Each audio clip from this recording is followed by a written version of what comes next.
All right, so welcome everybody. Thank you very much for joining for our Women's Winter Wellness Survival Series. Help us all get through what looks like it might be a tough winter.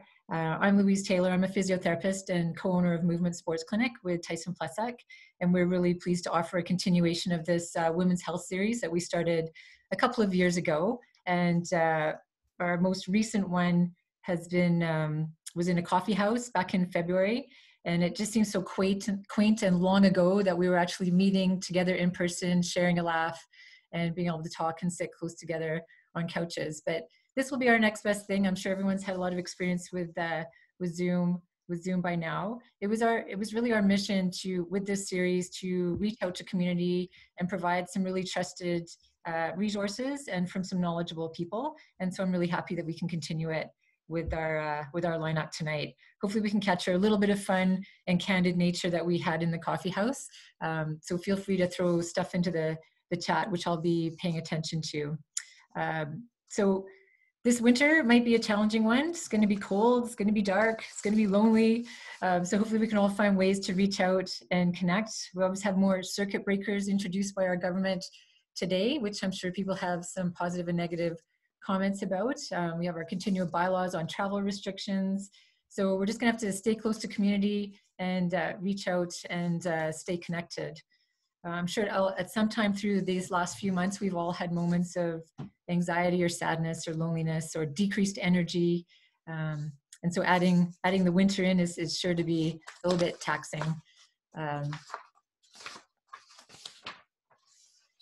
For all of us at some point. So these Zoom sessions we put together to explore the pillars of health, looking at physical, emotional, mental, and the spiritual piece. You know, what we do, how we think, what we believe in, and what we do, particularly with physical activity, and how that can improve our mood. So our objective is to provide some tools for all of us to think about as we tackle the next months ahead. Our session today is called Cold and Supporting the Immune System, because cold and flu season is among us, along with the new viral concern. So Lucia is going to talk about coughing and sneezing, give us some pelvic floor insight into that. And Alana is going to enlighten us about sleep. And Christy is going to combine the science of holistic approaches and what the science says in supporting our great health. So just a little bit of housekeeping. So please feel free to keep questions and comments in the chat. And just to make sure everyone knows how to do that, can you please put one word answer in right now into the chat of where you feel you need a little bit more support? Is it the physical piece? Is it the emotional piece? Is it the spiritual? Is it the mental? Where are you struggling? Do you need motivation to exercise, which would be physical? Do you need help with the low mood, with the emotional? Are you feeling hopeless, which is more the spiritual side? Is your brain frazzled? And hopefully, if you're feeling all great in all those things, what's the one you'd like us to talk about most? So if everyone wants to throw that into the chat, what they're thinking. Just make sure we've got everybody into the waiting room. Okay, a couple physicals. So we know some people are wanting some motivation, the emotional, yeah, the sleep piece. I think a lot of us are struggling to get enough of that. Sleep, physical, motivation, yeah. All right, okay, so it looks like we know how to do that. So some of the speakers are also going to be using slides, so we will have those available afterwards, and they'll be available for sharing. And each speaker will be talking about 10 minutes and then a little bit of time for questions afterwards, which if you can just put them in the chat. And if we need to expand a bit more on a question, then we can invite you into the call to comment verbally. And then after all three have presented, which hopefully we can get through in the hour, I will ask each speaker for just some final thoughts on supporting the immune system based on maybe some of the comments and what they've heard some of the others have said. So our first speaker tonight is going to be Lucia Matheson, who's one of my colleagues at Movement Sports Clinic. She's been with us the last few years in building up our pelvic health practice. She's an accomplished distance runner and mother of two.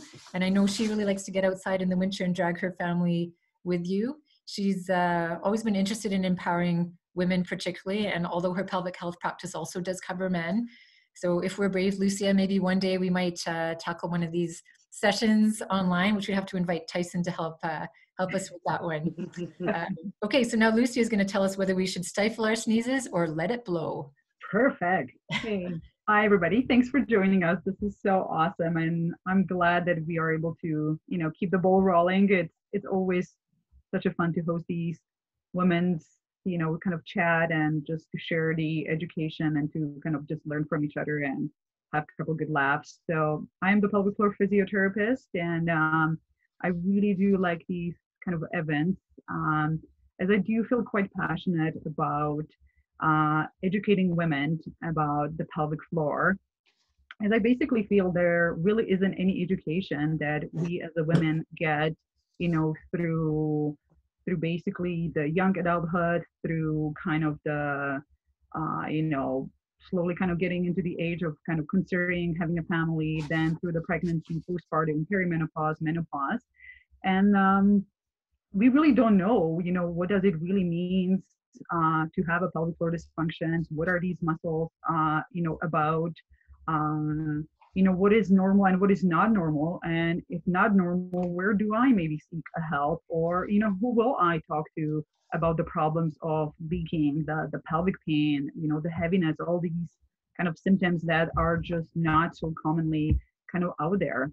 So here I am. I'm the specialist. You talk to me, and I have a little, hopefully not too boring, not too anatomical.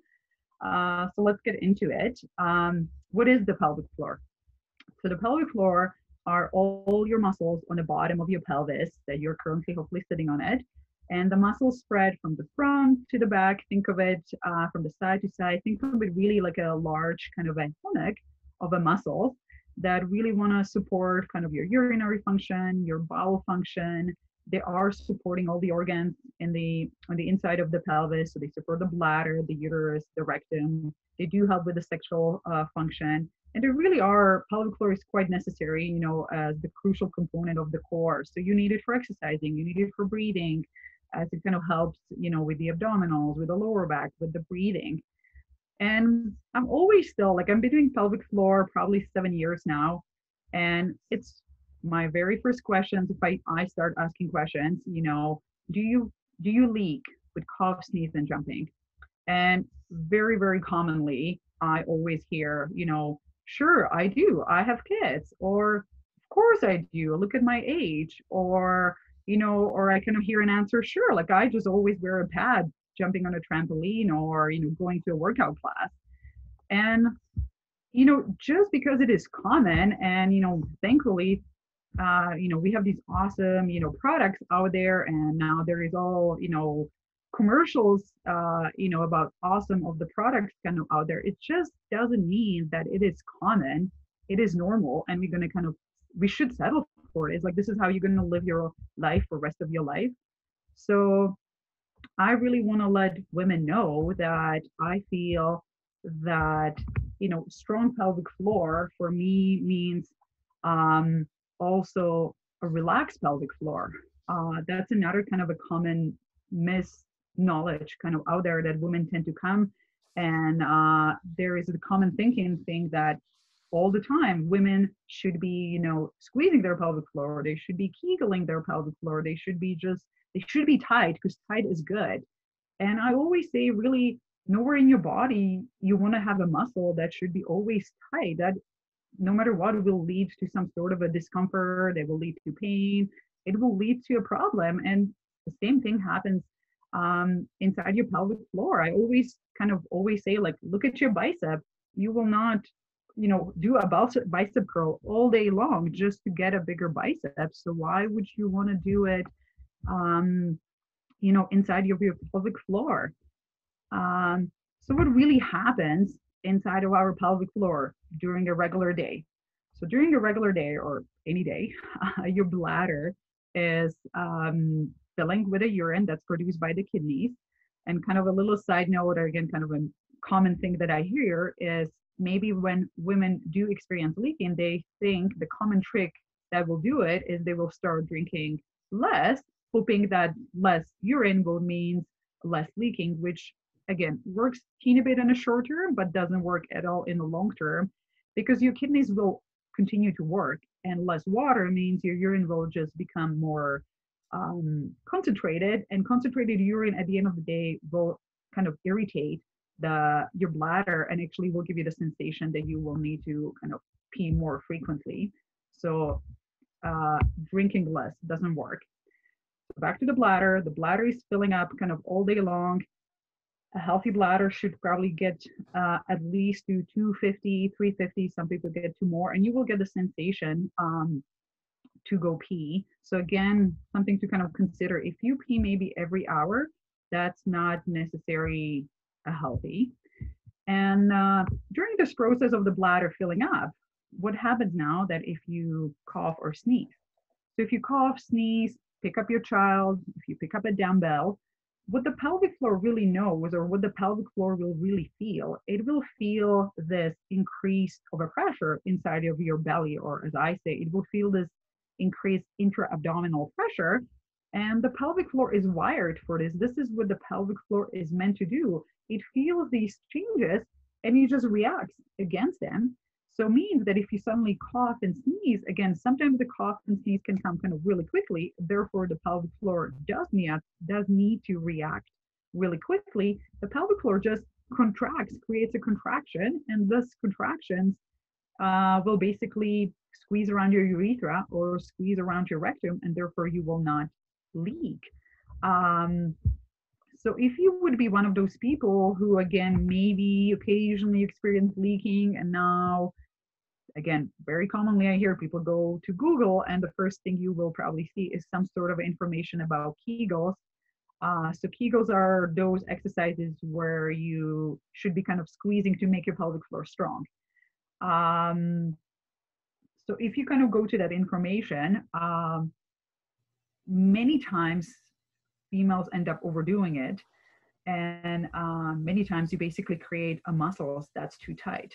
So if you leak, you basically have two scenarios. Your muscles could be too weak, and then you should be, again, looking for help by a pelvic floor therapist, because maybe you are just having a weak muscles, from aging, from having kids, for playing very high, level of sport as a young adult. All of this can affect the strength of your pelvic floor muscles. But just before kind of jumping kind of on I call it the Kegel train, you probably want to talk to somebody, how do I do a Kegel? How do I do it properly? How many times do I need to do it? Instead of just kind of blindly following some sort of advice from Google and thinking that Kegling all day long will make you strong. I always challenge females to relax your pelvic floor. I always feel the body knows what to do, and the pelvic floor especially knows what to do and how to react against, increase, the intra-abdominal pressure. So something that happens during the cough or sneeze, and just relax your pelvic floor. Did you even ever thought of it? Just letting it go. And maybe the first thought is like, oh my God, I'm going to leak. But many times people, they come to see me and I let them go home and I'm like, just try it. Trust me, your muscles know what to do. They oftentimes come very surprised that actually the leaking didn't happen as they were kind of thinking.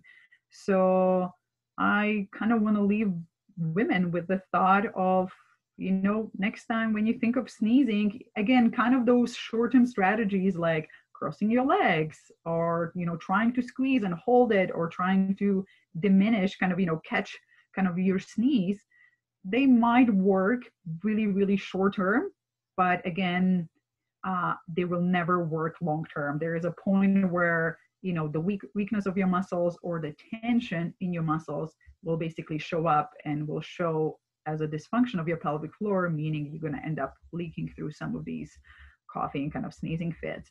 So I kind of just want to finish with the thought that could you next time just relax pelvic floor. I feel like every female should have the sensation, as much as you can squeeze your muscles, can you just sit, as on your chair as you are right now, and can you think like, can you just let it go? Again, you're not pushing, you're not straining, you just breathe as normal as you can. Your belly should always be soft, as your pelvic floor should always be soft, and let the pelvic floor do the job that they are supposed to do. So there it is. Let it go. Relax. All right. Well, I think that's good to hear. When we were doing our pre-meeting, we had a little bit of a laugh about whether we should hold or whether we should or whether we should just relax. So I think Lucia has answered that. I don't know if anybody else has any comments or questions that they want to throw into the chat for Lucia. Christy's definitely saying it's healthy to let the sneeze go, and it helps to relax other areas of our bodies as well. So that sneeze is kind of a good release for our body on a really deeper level. So it looks like a lot of the comments for where we're lacking seems to be the physical and the motivation. So we'll keep that in mind. There was just a question about wearing a pessary. Does it help? Someone was given one, but she doesn't really like using it. So Lucy, any comments on that? Yes, pessaries could be really great. Again, I usually find it's one of those underused tools, in my opinion, because people usually think of it as something kind of more like yucky and gross. But again, it should be fitted properly. So usually pessaries are fitted to refer people to commonly to the pelvic floor clinic and Foothill Hospital. Then that clinic tends to have a long wait time. So now there is many more nurses in a private care networks. They are trained for this. So maybe again, reach out to the PCNs. And if the pessary is fitted well, again, it has to feel comfortable to you. Otherwise, it will not do the job what it's supposed to do. But I do quite a bit like them. Again, something to think that, would a pessary be a good tool for you? There is a product out there commonly sold in shoppers. It's a product called Poise. I can write it maybe in a chat so people can take the name. It's called Impresa. It's spelled with 2 S's. And it's kind of like a tampon-like, it's a single kind of use device where you kind of insert maybe for going to a workout class, or, if you have a night out with the girlfriends and you want to have a couple good laughs and dance. And then you basically take it out afterwards, and it basically should put pressure on the bladder and kind of absorb any kind of leaking. So I think, again, there are great products out there. Again, pessary could be such a great tool for me, or a crutch to get the patient stronger, or to allow them to reach a relaxation of the pelvic floor, and we can maintain that client, being active, because it's all about that. I never want to pull clients out of their activity they enjoy. So I quite use these kind of, I call them crutches, the pessary, the pads. Again, they're great, but they should be great temporary, and we should not be just kind of relying on them, let's say, considering for the rest of our life, just because maybe the products are definitely becoming greater, but it should not be. It should be a crutch. It should not be. But pessaries could be great. It's just about getting the good fit, which sometimes could be hard. Yeah, and maybe, so is that something, Lucia, you could help someone with getting the right fit if they're not appreciating what they have, or perhaps tight pelvic floor muscles might make it. Yeah, I was just about to. All I can probably help with is kind of the tight pelvic floor. So again, if you don't deal with the situation of a tight pelvic floor, anything that goes inside will probably feel quite uncomfortable. So sometimes even the pelvic floor nurses will refer me a patient, hey, try the assessment with the pelvic floor, learn about the muscles, learn the sensation of contraction and relaxation, and then it will usually make the fitting quite a bit more comfortable for the patient and successful. Okay, great. Oh, okay, one more. What's the question there? Hitting 40 soon. Is this something that I don't see happen now? Is it going to get worse as I get older? Unfortunately, it does get worse as we get older. I always say lately, there is really nothing to be looking forward as a woman of the aging. It doesn't look good for us, ladies. Therefore, you have to put in the work. And again, it's not like, and I'm so always happy when I see these patients in their 60s, and I have clients in their 70s, and I love it that they come and they're just not willing to accept, their body weakening and giving them troubles. There is definitely fix for every age, but we do need to take care of the bodies. We are quite hard on the bodies. We have kids. We do high intensity interval, exercises. Those are the things that are really common. We want to lift heavy. We want to run. So you do want to look at those muscles as well. And again, make sure you know how to use them, and just, how to use them properly. Yeah, so I'm certainly finding every decade brings something interesting to discover about our bodies. And what you do is just have to face it head on, get some advice about how to deal with it, and carry on. Because I think the alternative is just not that good. So thanks very much, Lucia. Every time I hear you talk, you're so comfortable talking about this topic, where I know some people have some challenges. So if anybody needs to talk to Lucia about anything related to pelvic floor, she'll definitely she'll make you comfortable about it. So, okay, next we'll move on to our sport medicine physician. So Alana Tobe is another colleague of ours at Movement Sports Clinic, and she's been working with us for the last year, which has been great to be able to share her knowledge back and forth and help patients. She's has an elite swimming and rowing background, so she definitely knows her way around the athlete. I know she loves her dog and loves the great outdoors. And so I don't think she doesn't mind winter too much. She was probably like snowshoeing and skiing and getting out there. And as an athlete, Alana's worked a lot with teams. So, sleep and performance function is a big interest of hers. So she's going to speak to us about sleep and the immune system and a bit of sleep hygiene. So thank you very much, Alana. On to you. Perfect. Thanks, Louise, for that introduction. And I have the hard task of following Lucia, so I'll try not to put you guys to sleep, pun intended. So as Louise mentioned, we all know sleep is important for our mood and how we feel, for recovery from all the training and fun things we like to do, and for performance in whatever way, shape, or form you measure performance for yourself. And as Louise already mentioned, most of us struggle to find enough hours in the day to get the sleep that we feel we need or that we want. And even if we can get enough hours in bed, a lot of us have troubles actually falling asleep, staying asleep, and waking up first thing in the morning. So I kind of structured this around what are some of my top tips that I give either my family medicine or my sport medicine patients who come to me with troubles around their sleep. The first and most important thing about your sleep is to make sure that you have a routine. The best way to be able to get a good night's sleep is to go to bed at around the same time and get up at around the same time every day. So those of us who love to sleep in on the weekends because we can, or stay up super late on the weekends because we can, it's fine, but it certainly does, you're a creature of habit. And so your body likes knowing that this is bedtime. And so people who struggle with it often do better if they have a set time that they go to bed and a set time that they wake up. The next thing is, most of you have probably heard this before, your bedroom should be for two things: sleep and sex, nothing else. So if you're one of those people who likes to surf on the internet while lying in bed, or pay your bills, or do work in bed, sometimes that actually confuses your brain, and your brain doesn't learn to associate your bed and your bedroom with sleep. And then at night when you're trying to fall asleep, your brain's trying to think about all these other things that you need to do. So if you have the luxury of having space in your house to separate your workspaces, then that can sometimes help people. Next thing, you want your bedroom to be comfortable. So temperature, making sure it's not too hot, not too cold. You have a good mattress, a good pillow.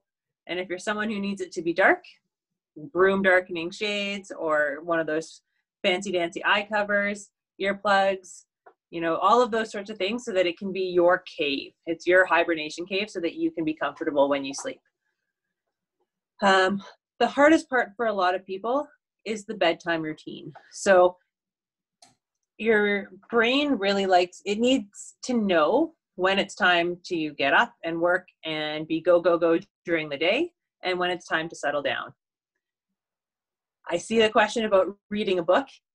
My answer is coming right now. So basically, what you want to do is you want to create a routine, a bedtime schedule, half an hour before you're going to go to bed, that tells your brain that it's bedtime.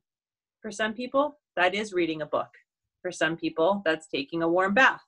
Others might be listening to music. The things that you want to try not to do are things that stimulate your brain. So TV, iPad, phone, all of those, the light that comes off of them actually triggers your brain to release hormones that tell it to be awake. So it can be counterintuitive, but ideally putting away your devices a couple hours before bedtime is a good strategy for those of us that struggle with sleep. In terms of reading, I'll give you guys a couple of resources at the end, but there's actually a really great set of bedtime stories for adults. It's called Nothing Much Happens.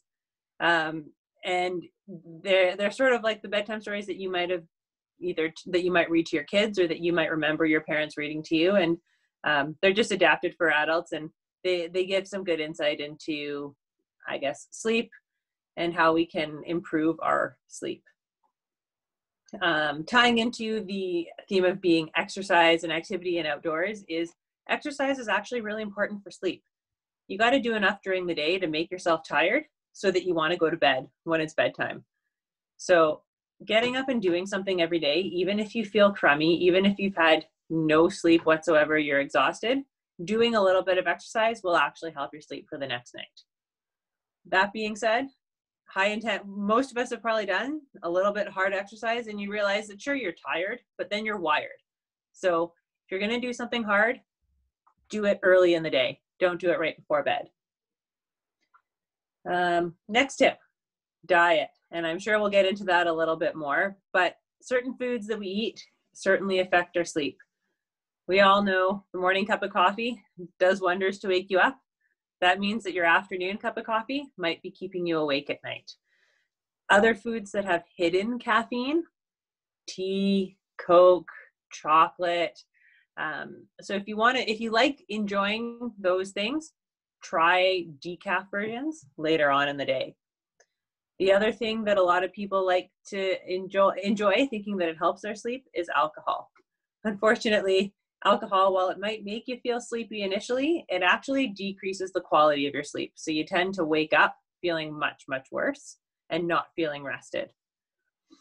Some of the things you can have before bed that can often be helpful: warm milk. It has the same nutrient in it that turkey has, called tryptophan, which does make you sleepy, which is the idea behind the food coma on Thanksgiving. Sometimes some people will try some magnesium, which you also do find in milk, or even melatonin. The last piece is try not to nap during the day. Lots of us hit that 3 o'clock wall in the afternoon, and all you want to do is take a nap.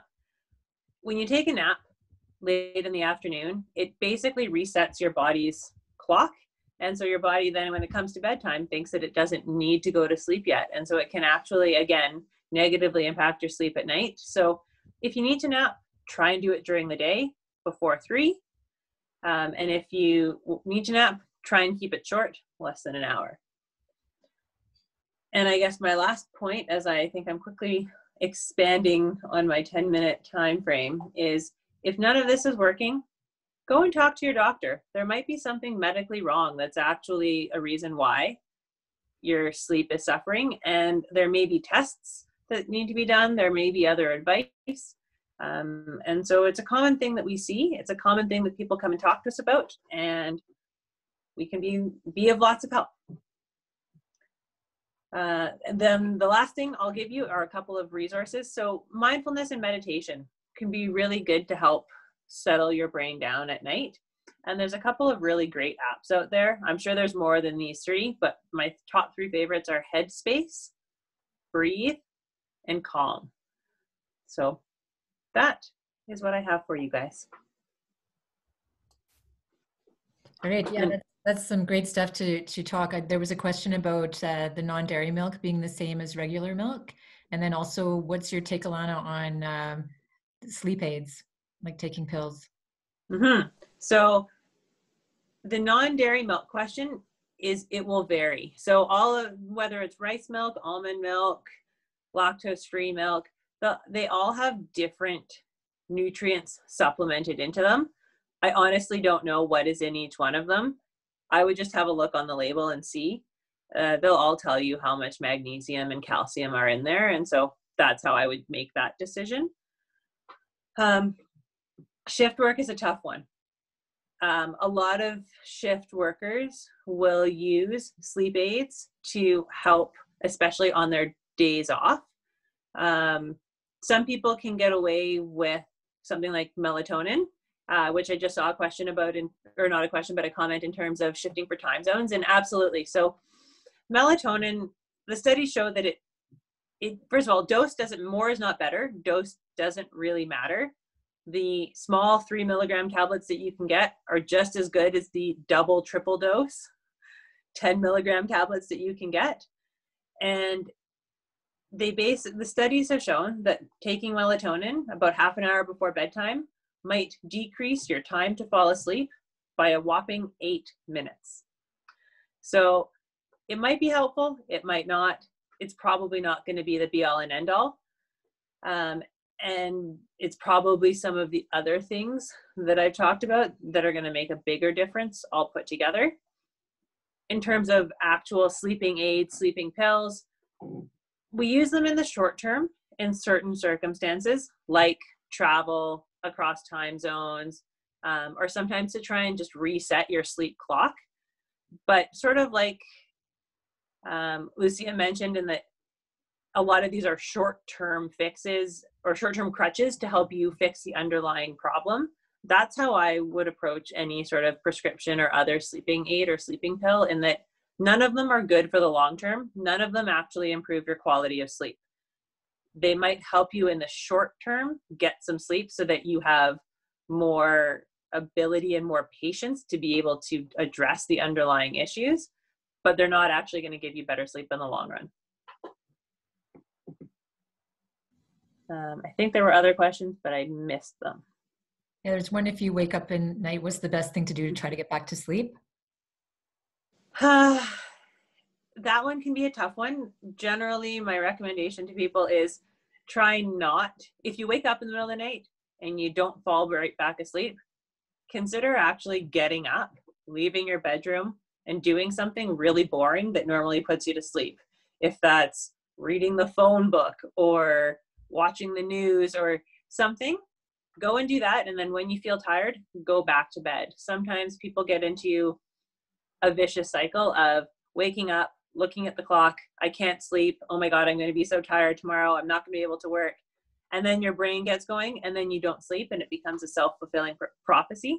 So sometimes it's better to pull the plug, get up, do something, and then get back into bed. All right. Well, I certainly like your advice about keeping the bedroom comfortable, so then I can put more reno money into, or just funds into my blankets and pillows and cushions, and making that room a really comfortable place to go. I also just had a question about how much you think is enough, and what about catching up on sleep when you miss it? So there is evidence that catching up on sleep, especially for shift workers, can be helpful and important. For the rest of us, you're probably doing yourself a disservice if you think that you can get away with less sleep during the week and you're going to catch up on the weekend. It's not nearly as good as getting enough every night. Your question as to how much is enough, it is very individual. It depends on what you do during the day, how refreshing your sleep actually is. On average, we typically say most adults need somewhere from 6 to 8 hours of sleep. Unfortunately, as both you and Lucia mentioned, sleep does not get better with age. Generally speaking, your sleep quality goes down the toilet. It takes longer to fall asleep. It's not as refreshing, and we don't have very good fixes for it. Right, and to Lucia's point, it really is about, like, as we have to tackle these challenges, that we just have to work harder at it. But if you follow these strategies, they actually are really helpful in terms of the sleep and even in our fitness in general. So thanks very much, Alana. I think, was there maybe one more question? I don't know if you can see that one, Alana.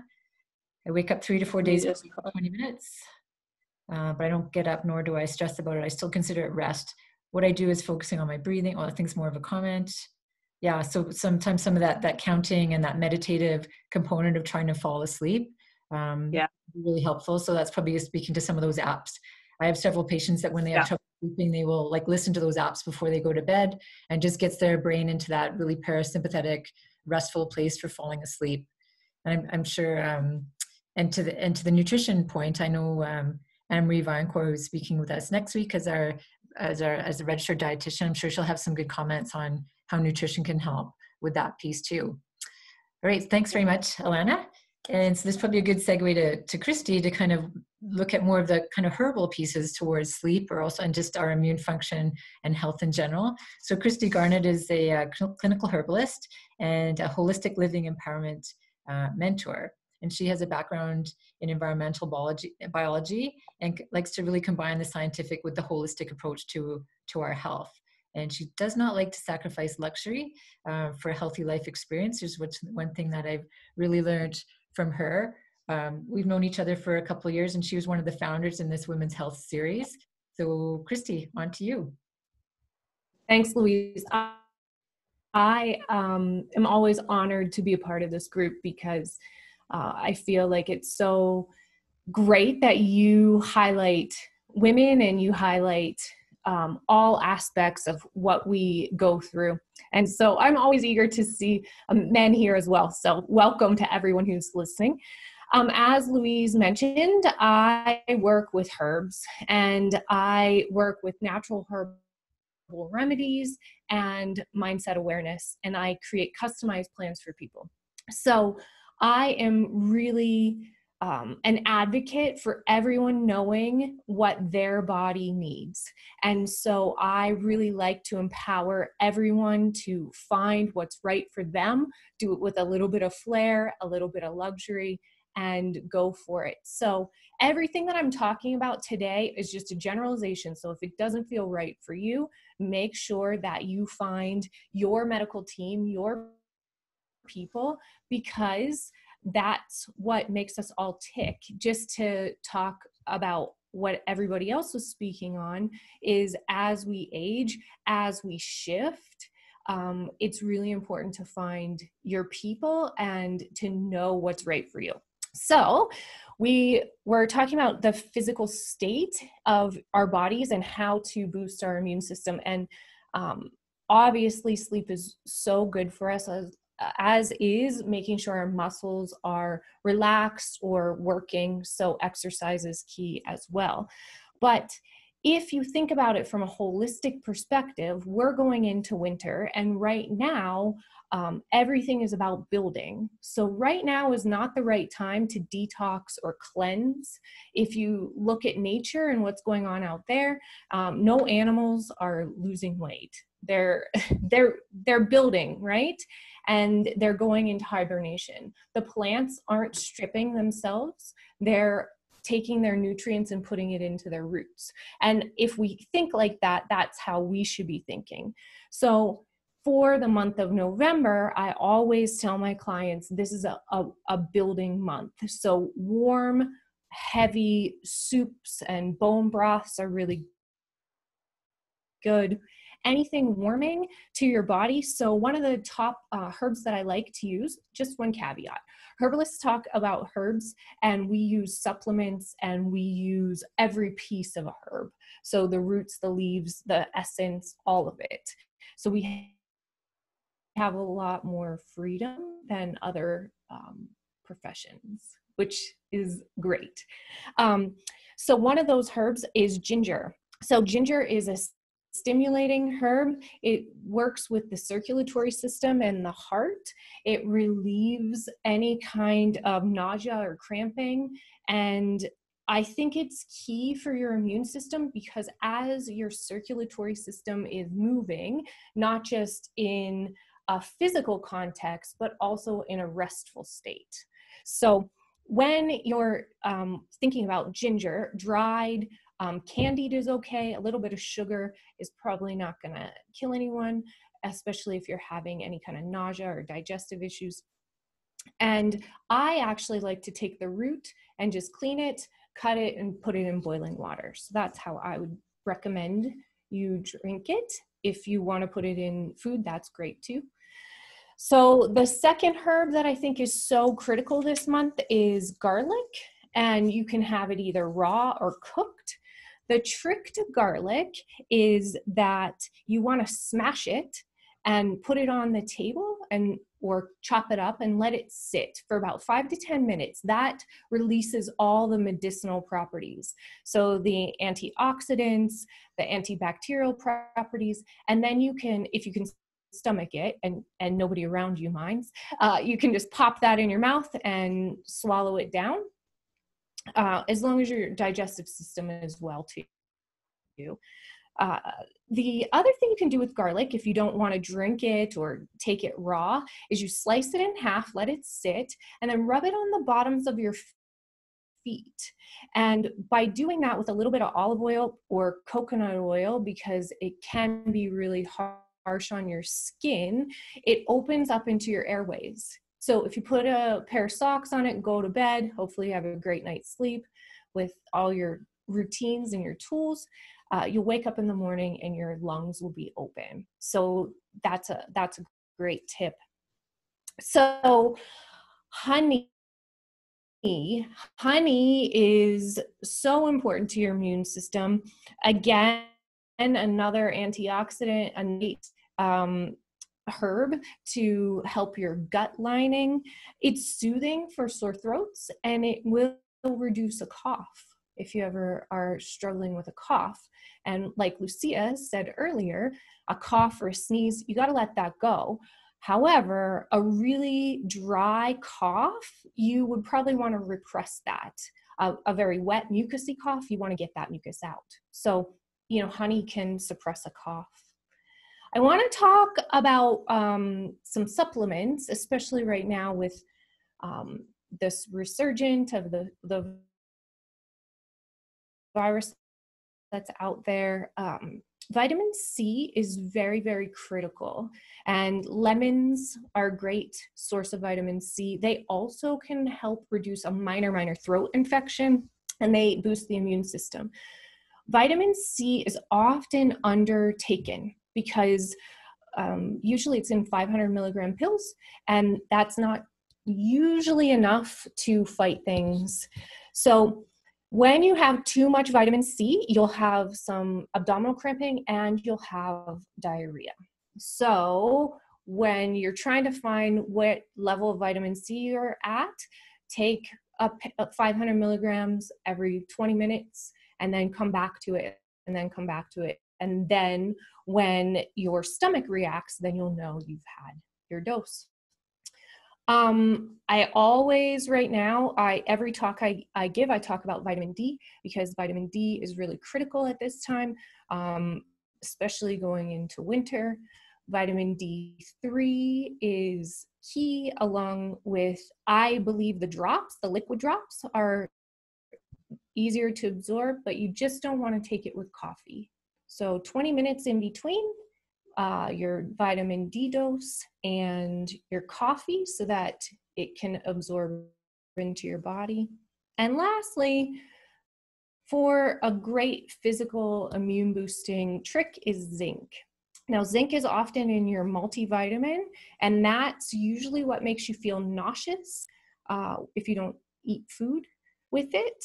So it's good to eat food with it, but also, oysters are very high in zinc. So if you're trying to use your bedroom for something other than sleep, then maybe some oysters. But also pumpkin seeds. A handful of pumpkin seeds has about the same amount of your daily dose. And that's really important for all the men in your life for prevention of prostate cancer. So, as a herbalist, as somebody who is here to empower people to live holistically and heal holistically, it's always important to talk about this spiritual piece. And it's tricky because spirituality is so individual. But what I want to challenge everybody with when it comes to a spiritual piece is, how are you connecting to the outside? How are you connecting to what is bigger than you? So this is a way of quieting your mind and quieting your body, because research shows that if your immune system is healthy, if your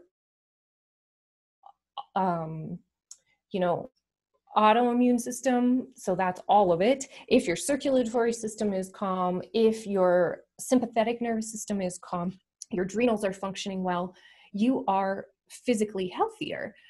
And in order to do that, we have to have a quiet space for our body to recharge, and we have to have a quiet mind. So when I talk about spiritual connection, I'm talking about, what do you feel connected to?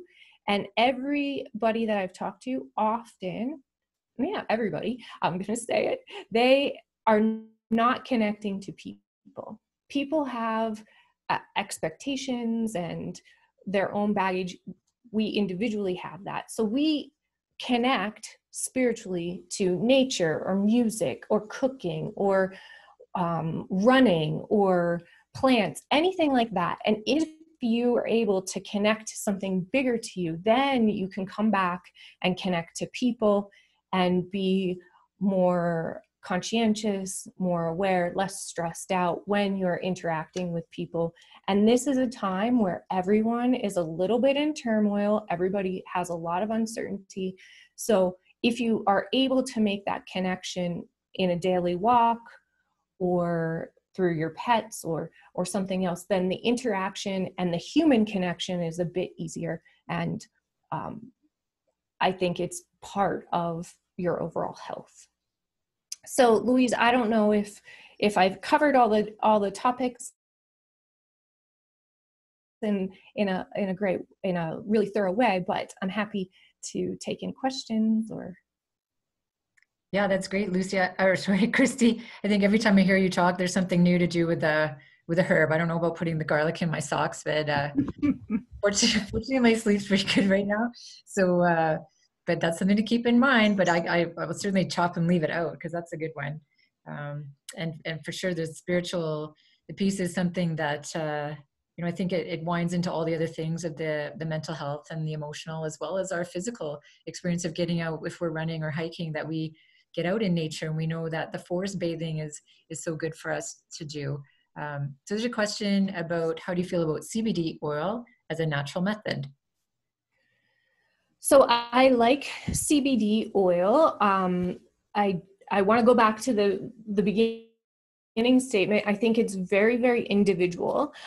So I have a client that I recommended CBD oil to, but I went in and purchased it. And it was funny because I was taking up way too much time, because I was talking about all the clinical aspects of oil, and you could see all these people behind me like, move on, lady, like we have something to do.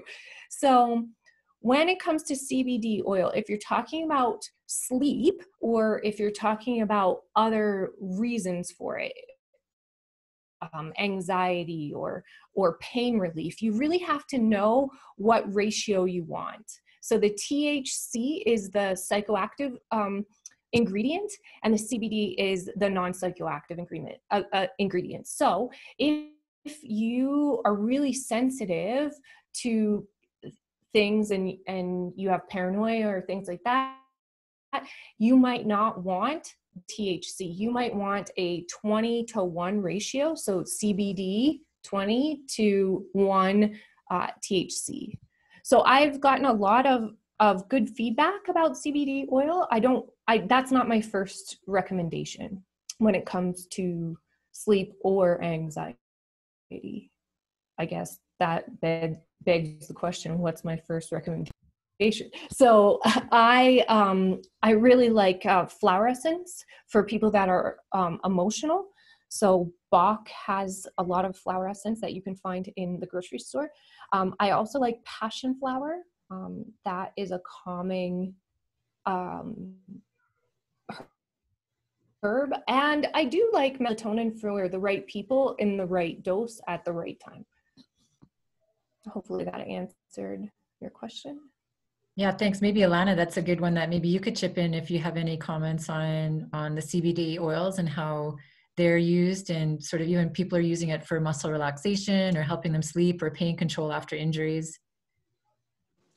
You had to put me on the spot with that one. So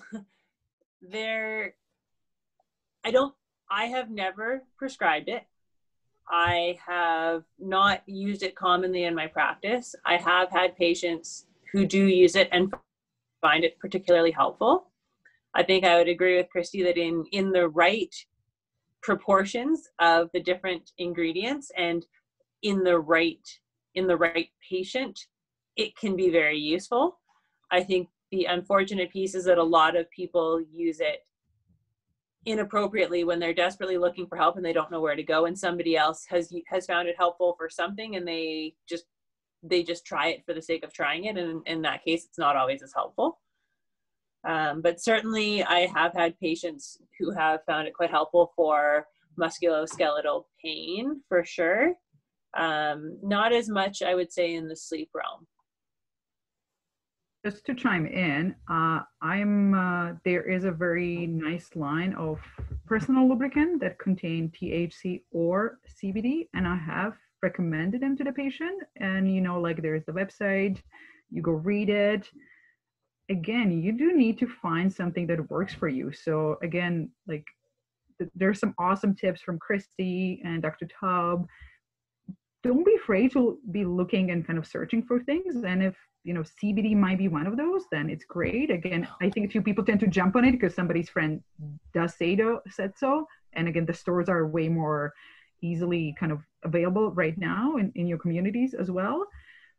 But definitely try it and make your own experience, and don't be afraid to like pass on it, because again, doesn't mean one size kind of fits all. But there is CBD also in pelvic health.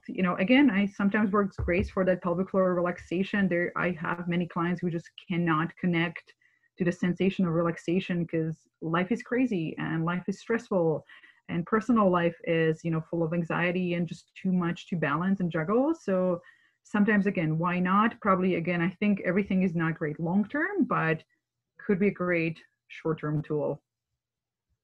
Yeah, and that's a good reminder. Of course, like there's still lots of research to be done on the cannabinoids and that how it does help and what is the right dose and who is the right person. So I think in the medical world, it's still something that there's a lot of research to be done to give us better guidelines to give to people. But certainly in the herbal world, I'm sure like many herbs, it's been used for a long time in positive and healing ways. And then also that point of, yeah, if you're taking something, like, is it a crutch? Like, should we really be looking deeper to what is the problem with the pain, or what's the problem with the sleep? Or so maybe taking a sort of a more of a multifactorial look at a problem. But it's nice that we have these tools that in combination can work really well. And there was a question about what is actually CBD oil. So I think Christy just put in the chat, but I don't know if you want to comment on that a little bit more, Christy. It's cannabis. It's marijuana, like nobody wants to call it marijuana because that has such a stigma to it. So it's just it's cannabis, and it's they basically remove the components of cannabis like CBD or THC, and then they create it into a product. I really don't specialize in it. I know there's a clinic in the Northwest called Harvest Medicine. They work with MDs, and they work with herbalists that specialize in it.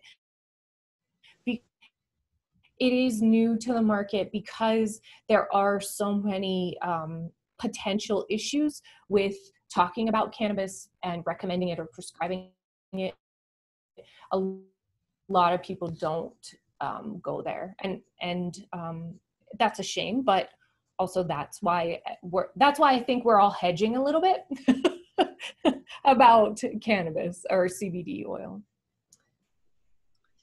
Yeah, it's so true. Okay, if there's any other questions, please throw them into the chat to anybody. If you have a question on the immune system or something more pelvic core related, or the herb side of it. And maybe while you're thinking, I'll just kind of go back to the front of the order and just ask each one, like just on what you've heard tonight, any other comments you want to bring into sort of the cold and the immune system, and even just any of the pillars of health that we've kind of starting to tackle. So Lucia, any parting words, thoughts?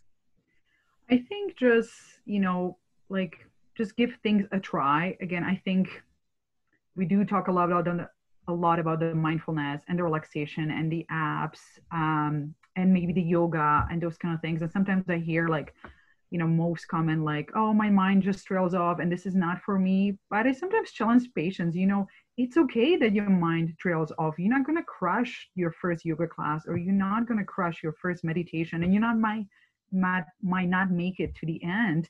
But like with anything, we do get better. And so just don't judge things at the first try, again, because it really just might be made-ful. And again, those apps are so great because there is something really doable. Start with 1 minute, start with 2 minutes. Again, sometimes even for me to do something like guided breathing for 3 minutes, just sometimes it really is a lot, but I can get away with 1 minute. So just don't be afraid to kind of get the time for yourself. And some days 5 minutes will do it, and some days we can sneak in an hour. But just give things a try, and just really just try something that will cause you more relaxation and happiness and mindfulness, because it's good for us.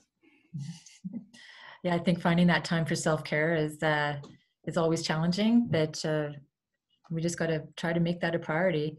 So Alana, do you have anything you want to chip in based on what you've heard and what you're seeing in the chat?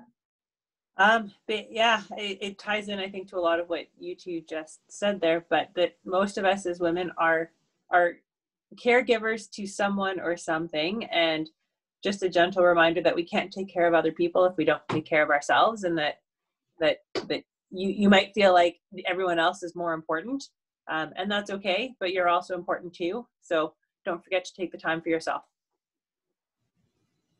Great, well said. And then Christy, I don't know if you see that question in the chat about children and children under 1, that maybe honey isn't recommended.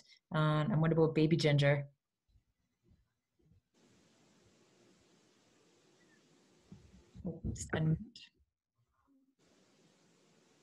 I do that all the time. I'm sorry. So I think babies under 1 generally are fairly healthy. So I don't like the idea of supplementing for them.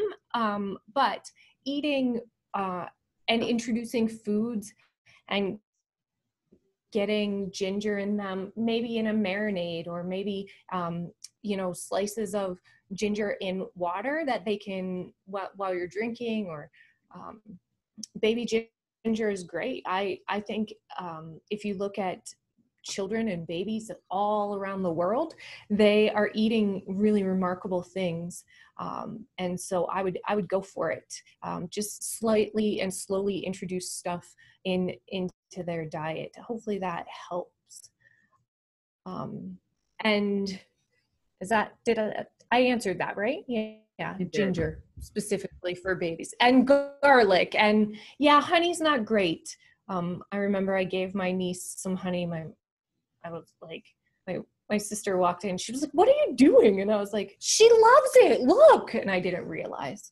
So honey isn't ideal at a really young age, but I learned that 10 years ago. So I think I want to leave everybody with the parting idea that we are doing well. There is a constant barrage of all the things we're not doing enough of, we're not doing well. Things are going down a very, very scary path.